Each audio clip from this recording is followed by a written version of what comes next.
Hello everyone! I'm Primer, or you can call me Remy. I'm Izzy and you can call me Daisy. We are glad to share with you all that we had a wonderful time with SUSS students in the central regions of Vietnam. Right now, let's flashback with thoughts about unforgettable memories and experience during our trip.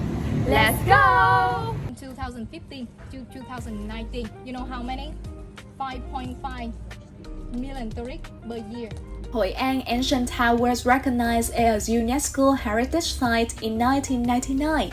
It still has its own distinct beauty, lying in every street corner, every roof, and even in small streets. Today, Hoi An Old Town has managed to retain its original charm and character. Thanks to dedicated conservation efforts, strict regulations and guidelines have been implemented to ensure that any restoration work or new constructions maintain towns pure and oriental medieval style. At night, Hoi An Ancient Town transformed into a magical lantern-lit wonderland famous for its glowing silk lantern, bustling night market, riverside charm with boat rides, historic architecture illuminated by soft light. The next spot we went to was VNUK University, an international university based in Da Nang that provides high-quality education and training for bachelor and higher education. EVC collaborated with VNUK University to engage in interesting workshops with the theme sustainability. After that, we had a deep discussion about 3 topics that SUSS students were assigned in their course to make the presentation for the next day. And we have already had a unique experience to see the Langer with the severe weather condition. We mean it rained a lot during the path to the peak of the mountain. It is perfect for the nature lovers, hikers, and photographers seeking sonority and adventure close to the city. Our next stop is Da Nang Museum. This place tells the story of Da Nang through time. The museum is located at the busy intersection, so it's very easy to find. Inside, there are almost 3,000 artifacts on display, chosen from thousands of historical items. What's cool is that the museum mixes old objects with modern technology, helping preserve history while making it more interesting for visitors today. With a nostalgic feeling, we moved to Hue Citadel. It was the imperial capital of Vietnam during the Nguyen Dynasty. The citadel is huge with high walls, palaces, temples, and gardens inside. It is also UNESCO World Heritage Site, showing how important it is to protect and conserve this historical place. Let's walk inside and see how massive and impressive it really is. Hello, can you introduce yourself a little bit? Hello, my name is As. That's my short name. My full name is Muhammad Zahri bin Azlan. My major is supply chain management and I'm from Singapore. Okay. My impressions of the central area of Vietnam. I think there's a lot of culture and heritage to explore, obviously. There's a lot of heritage sites, and what's eye-opening is how they try to incorporate the traditional lifestyle of Vietnamese people as well as trying to modernize it through the city development. And I think it's quite insightful, and there's too much information to cover, really. Even during these 9 days, I felt like I would have preferred more, but ultimately I'm happy with what I got. Yeah. What is your favorite moment of this journey and why? My favorite moment of this journey, I think it would have been the second day where we went to Old Town.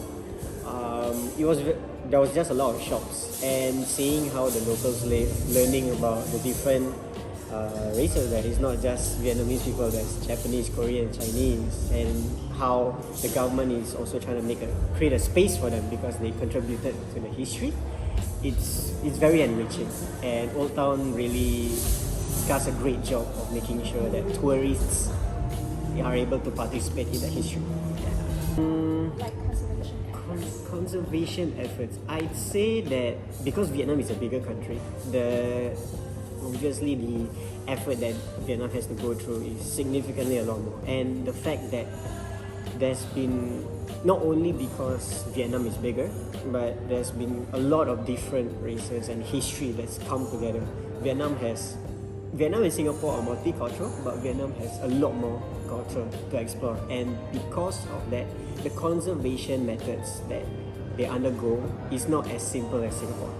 Yeah, just because of the land space and the different heritage. But the one thing that differs would probably be the fact that we don't really have a UNESCO heritage site. That makes things a lot easier for Singaporeans. But there's still a back and forth between the private and the government. Yeah. So I think Vietnam has it tougher because of that. Hello, my name is Steve. I study marketing at SUSS. What is your favorite moment during this trip and why? For me, my favorite moment would be when we went to the organic farm. So I thought that it was very nice to see how the people really are passionate about preserving the environment, that they use a lot of natural pesticides, and everything that they done in the farm is organic, so it does not harm the environment at all. And we also got to sit in the basket boat, which was a very unique experience. Okay, what lessons have you learned from the story of conservation and development? For me, I think the lesson that I learned would be to have balance between tourism as well as the conservation of the culture. It is very important that Vietnam taps on its tourism, as it brings a lot of revenue to the people. It also creates a lot of jobs for them, and overall it improves the quality of life of the people. But there are some cases where the people lose the culture and it becomes very catered towards the foreigners instead of preserving the heritage that has been going on for very long. And how has this trip changed your perspective on sustainability or conservation? In the past, I did not think much about sustainability and conservation. When I think of tourism, I just think of just making money and to help build the economy. But from what I see, Central Vietnam has done a lot of efforts into its sustainability parts of the tourism, and it's a really good balance, and I think it is very good for preserving the culture and heritage that the Vietnamese people have here. Yeah. 1, 2, 3. And that's it. Hope you all enjoyed our videos. And Goodbye.